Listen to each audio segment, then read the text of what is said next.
नमस्कार साथियों, जय हिंद जय भारत। स्वागत है आप सभी का ऑल एग्जाम प्लेस में। मैं हूं रोहित खेरा। दोस्तों, यूपी की असिस्टेंट प्रोफेसर की वैकेंसी आउट हो चुकी है। जी हां, 1253 पोस्ट यहां पर आई है।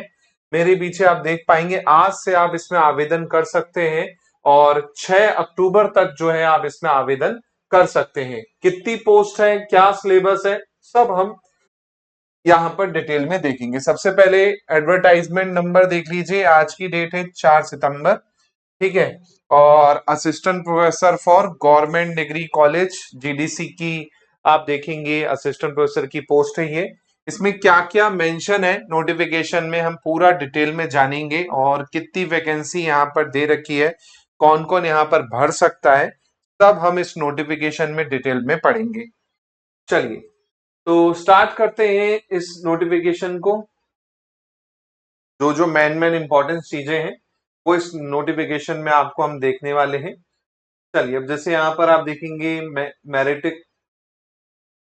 मैरिटियल स्टेटस दे रखा है कि male candidate who are married have more than one wife, और female candidate who have more than one husband shall not be eligible. तो भैया जिनकी एक से ज्यादा वो है वो एलिजिबल नहीं है। साथ में कौन कौन से डिसिप्लिन के लिए निकली है, तो बॉटनी है, केमिस्ट्री है, कॉमर्स है, इकोनॉमिक्स है, एजुकेशन है, इंग्लिश है, ज्योग्राफी है, हिंदी है, हिस्ट्री है, होम साइंस है, मैथमेटिक्स है, मिलिट्री साइंस है ना। और उसके अंदर फिर आप देखेंगे आपका फिजिकल एजुकेशन भी है, फिजिक्स भी है, पॉलिटिकल साइंस भी है, साइकोलॉजी भी है, संस्कृत भी है, कंप्यूटर साइंस भी है। एलिजिबिलिटी क्राइटेरिया क्या है, तो भाई वही 55% आपका होना चाहिए, है ना, मास्टर्स में। साथ में आपका क्या बोला गया है इसमें देखिए, और भी क्राइटेरिया दे रखा है इसमें। 55% के साथ में आपका बोला गया है कि आपका क्या होना चाहिए, नेट क्वालिफाई होना चाहिए। जी हाँ, नेट क्वालिफाई होना चाहिए आपका। और या तो सीएसआर नेट होना चाहिए, या तो आपका सेट क्वालिफाई होना चाहिए, या तो आपकी क्या होनी चाहिए, पीएचडी की डिग्री यहाँ पर होनी चाहिए, है ना। इसके अलावा और नोटिफिकेशन में क्या मेंशन किया गया है वो भी हम देख लेते हैं। Net and set also not require for master, और ये तो वही बेसिक क्राइटेरिया है जो बाकी असिस्टेंट प्रोफेसर एग्जाम्स में होता है। पीएचडी अगर है तो भी आप अप्लाई कर सकते हैं, ठीक है। तो ये आपका क्राइटेरिया यहाँ पर दे रखा है, ठीक है।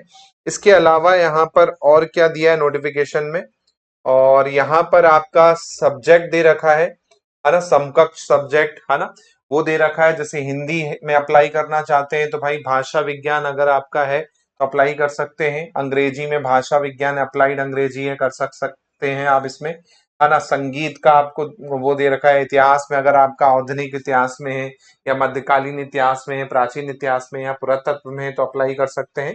तो एक तरह से आपका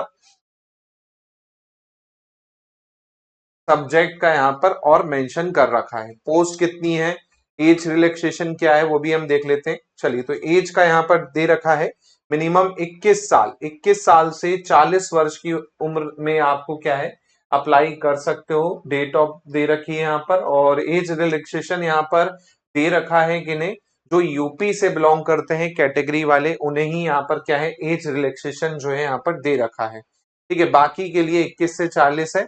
और यहाँ पर some information main written examination, तो यहाँ पर आप देखेंगे only such candidate will be admitted to main और written examination who are declare successful in primary exam. तो यहाँ पर आपका प्री होगा, देन आपका क्या होगा, मेंस होगा। अभी एग्जाम पैटर्न पे भी आ जाते हैं। और यहाँ पर फीस ज्यादा नहीं है। अदर स्टेट के कैंडिडेट के लिए 200 रुपए रखी गई है, और 25 रुपए मिला के 225 रुपए, तो फीस काफी कम है। आप अप्लाई करना चाहें तो कर सकते हैं। क्राइटेरिया वही रहने वाला है जो आपका है, ठीक है।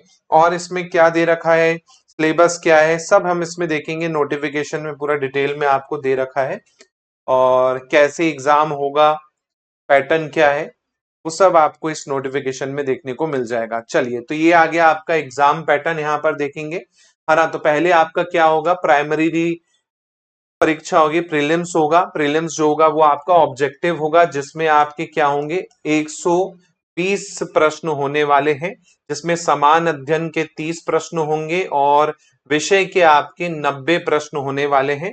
और जबकि वैकल्पिक विषय गणित के लिए 70 प्रश्न होंगे, है ना। तो टोटल आप देखेंगे यहाँ पर 90 प्रश्न होने वाले आपके सब्जेक्ट के, और 30 प्रश्न जो होंगे समान अध्ययन के होंगे। और कुल पेपर जो होगा आपका 150 अंकों का होगा, 150 का यहाँ पर लिखा है पूर्णांक, और 2 घंटे का आपका पेपर होगा। जो प्री क्वालिफाई करेगा वही आपका क्या करेगा, वही मेंस देखने को मिलेगा। तो मुख्य परीक्षा में यहाँ पे आप देखेंगे तो आपका क्या दे रखा है, एक प्रश्न पत्र होगा जिसमें 20 प्रश्न होंगे, 10-10 के उसमें बांटा गया है। टोटल आपके 200 मार्क्स होंगे, 3 घंटे का पेपर होगा आपका मेंस का। और मेंस में क्या दे रखा है, मेंस के पाठ्यक्रम के दे रखा है कि पाठ्यक्रम के आधार पर वैकल्पिक विषयों के प्रश्न पत्रों की रचना हेतु प्रश्न पत्र का स्वरूप एवं अंक विभाजन निम्नवत होगा। अब जिसमें दे रखा है कि भाई 10 प्रश्न होंगे जैसे एक खंड में, तो उसमें लघु उत्तरीय प्रश्न होंगे जिनकी शब्द सीमा 125 शब्दों में होगी। कुल 8 प्रश्न होंगे ऐसे, सॉरी 8 अंक का एक प्रश्न होगा, 80 मार्क्स के पार्ट ए में होंगे। ऐसी पार्ट बी में 10 प्रश्न जो कि दीर्घ उत्तरीय प्रश्न होंगे जिसमें उत्तरों की संख्या की सीमा जो होगी, शब्दों की सीमा 200 अंकों की होगी। और यहाँ पर आप देखेंगे 12 प्रश्न होंगे दीर्घ उत्तरीय, टोटल आपके 20 प्रश्न होंगे, है ना। 200 मार्क्स का आपका क्या होगा, पेपर होगा।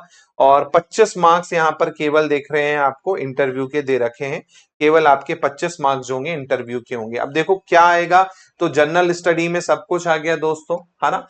जनरल साइंस आ गया, करेंट अफेयर आ गया, हिस्ट्री आ गई पूरी इंडिया की, है ना, पॉलिटी आ गई, है ना, ज्योग्राफी आ गई, मेंटल एबिलिटी आ गई, है ना, स्टैटिक्स और वो वाला पार्ट आ गया, मैथमेटिक्स वाला पार्ट आ गया, है ना। तो ये आपका हो गया। इसके बाद आपका सब्जेक्ट का जो है, तो सब्जेक्ट का तो आप चेक कर लीजिएगा यहाँ पर आपके अब सब्जेक्ट का क्या है दे रखा है सिलेबस, है ना। बाकी आपको पता चल ही गया है कि भाई प्री में क्या आने वाला है। तो भैया 30 प्रश्न आपके सामान्य ज्ञान के होंगे, 90 प्रश्न आपके सब्जेक्ट के होंगे। और ये आपको सिलेबस यहाँ पर क्या है मेंशन है सभी सब्जेक्ट का। इसकी पीडीएफ में आपको टेलीग्राम पे दे दूंगा, तो वहां पर आप चेक कर लीजिएगा अपने सब्जेक्ट से रिलेटेड चीजें। अब जैसे ये हिंदी का देखिए यहाँ पर दे दिया है ना, हिंदी का सिलेबस यहाँ पर आप देख रहे हैं, है ना। खंड ए का सिलेबस अलग बांटा गया है, खंड बी का सिलेबस अलग बांटा गया है ना। ये पूरा सिलेबस यहाँ पर आपको देखने को मिल रहा है, और सभी सब्जेक्ट के यहाँ पर सिलेबस मिल जाएंगे। और इसमें क्या है नोटिफिकेशन में, वो भी हम चेक कर लेते हैं सिलेबस के अलावा अगर और कुछ चीजें मेंशन है, ताकि आपको वो चीजें क्लियर हो जाए। आज से आप क्या कर सकते हैं, इसमें अप्लाई कर सकते हैं, है ना। और कहाँ पे अप्लाई करना है, तो जब आप क्या खोलेंगे upsc.up.nic.in खोलेंगे तो आपको क्या है लिंक मिल जाएगा। यहाँ पर आप जाके क्या कर सकते हैं, इसके लिए अप्लाई कर सकते हैं। 1253 वैकेंसी है, पोस्ट आ गई। यहाँ पर आप देखते हैं किस सब्जेक्ट में कितनी पोस्ट है जो हमारे लिए इंपॉर्टेंट है। चलिए, तो नंबर ऑफ वैकेंसी की बात करते हैं यहाँ पर, है ना। इसमें आप देखेंगे नंबर ऑफ वैकेंसी कितनी क्या है। बॉटनी में यहाँ पर टोटल वैकेंसी 79 है ना। केमिस्ट्री में यहाँ वैकेंसी 87 है, कॉमर्स में सबसे ज्यादा वैकेंसी दिख रही है 157। ऐसे ड्राइंग में 8 है, इकोनॉमिक्स में 61 है ना। एजुकेशन में 92 है, ज्योग्राफी में 46 है, हिंदी में 87 वैकेंसी है जिसमें यूआर की 40 वैकेंसी है, और हिस्ट्री में 58 वैकेंसी है, होम साइंस में 28 वैकेंसी है, मैथमेटिक्स में भी अच्छी वैकेंसी है 79, है ना। इसके अलावा आप देखेंगे यहाँ पर और भी सब्जेक्ट है, यहाँ पर और भी सब्जेक्ट हैं जैसे आपका पॉलिटिकल साइंस 57, फिजिक्स में 60, फिजिकल साइंस में एजुकेशन में 59, है ना। म्यूजिक में 6, साइकोलॉजी में 31, 79 आपकी जूलॉजी में, 78 सोशियोलॉजी में, संस्कृत में 56 है। टोटल 1253 वैकेंसी यहाँ पर क्या है आपकी निकाली गई है ना। इसके अलावा इसमें और क्या मेंशन है, बस यही मेंशन है। तो इसमें मैं आपको बता देता हूँ दोस्तों क्या क्या एलिजिबिलिटी क्राइटेरिया है, क्या क्या चीजें मेंशन है। तो आज से क्या इसमें आप तो अप्लाई कर सकते हैं, ऑनलाइन फॉर्म जो है ओपन हो गए हैं, आज से ही क्या कर सकते हैं अप्लाई कर सकते हैं। अक्टूबर तक आपका लास्ट डेट है ना, अक्टूबर लास्ट है अप्लाई करने का। एग्जाम पैटर्न की बात करें अगर, तो एग्जाम पैटर्न अगर आप देखेंगे तो यहाँ पर आपका पहले क्या होगा, पहला होगा ऑब्जेक्टिव पेपर, है ना। ऑब्जेक्ट ऑब्जेक्टिव पेपर है जिसमें 120 क्वेश्चंस होंगे, है ना। 30 होंगे जीके के, 90 होंगे सब्जेक्ट के, है ना। ये हो गया जीके, और 90 आपके सब्जेक्ट के पेपर होंगे। ये क्वालिफाई होगा तो आपका क्या होगा, मेंस होगा। मेंस में आपके क्या होगा, रिटर्न होगा पूरा का पूरा, जिसमें दो खंड बांटे गए हैं, एक और बी सेक्शन, जिसमें 8 क्वेश्चन होंगे आपके, 125 वर्ड्स पे होंगे 8 क्वेश्चन, और बी सेक्शन में आपके टोटल 12 क्वेश्चंस होंगे जो कि आपके 200 वर्ड्स पर बेस्ड होंगे। इसके बाद स्टेप 3 जो कि है आपका इंटरव्यू। इंटरव्यू का ज्यादा वेटेज नहीं है, केवल 25 मार्क्स का यहाँ पर क्या इंटरव्यू का वेटेज रखा गया है ना, 25 मार्क्स का वेटेज है। तो भाई जो प्री क्वालिफाई करेगा वो मेंस देगा, मेंस क्वालिफाई करके आपको इंटरव्यू देना, और मेरिट इसी के बेसिस पे यहाँ पर क्या है आपकी बनेगी। टोटल वैकेंसी की बात करें तो 1253 वैकेंसी यहाँ पर आई है। तो दोस्तों अभी भी मौका है, जो एमपी वाले हैं जिन्हें अप्लाई करना है, यूपी में जाना चाहते हैं, कर सकते हैं, तैयारी अच्छी है तो बिल्कुल आप यहाँ पर कीजिए अप्लाई। जीके जीएस तो देखिए 30 मार्क्स का है, आप थोड़ा बहुत भी अगर अच्छे से पढ़ेंगे तो एडजस्ट हो जाएगा, आप आराम से कर पाएंगे, है ना। तो बिल्कुल तैयारी कर सकते हैं। सब्जेक्ट की दोस्तों आपको प्री बाई क्यू मिल जाएंगे ऑल एग्जाम प्लेस पे। साथ में हिंदी का अगर आप कोर्स लेना चाहते हैं असिस्टेंट प्रोफेसर नेट के लिए, तो अभी आपको मिल जाएगा। इसमें भी आप 10% एक्स्ट्रा ऑफ ले सकते हैं MK10 कूपन कोड का यूज करके। हिंदी का कंप्लीट बैच मिल जाएगा आपको। साथ में पेपर 1 का जो जीएस सेक्शन है उसका भी बैच नया जल्दी ही क्या होगा आपका लॉन्च कर दिया जाएगा, है ना। हिंदी का आप बैच ले सकते हैं। इसके अलावा इंटरव्यू की अगर तैयारी कर रहे हैं तो इंटरव्यू का बैच भी आपको मिल जाएगा। ये भी आप लेना चाहें तो बिल्कुल इंटरव्यू बैच भी मिल सकता है। जो एमपी के स्टूडेंट हैं जिनका अभी असिस्टेंट प्रोफेसर का इंटरव्यू है वो बिल्कुल परचेस कर सकते हैं। चलिए वीडियो अच्छा लगे तो लाइक कीजिएगा, शेयर कीजिएगा। मिलता हूं मैं आप लोगों से नए वीडियो में। जय हिंद, जय भारत, धन्यवाद।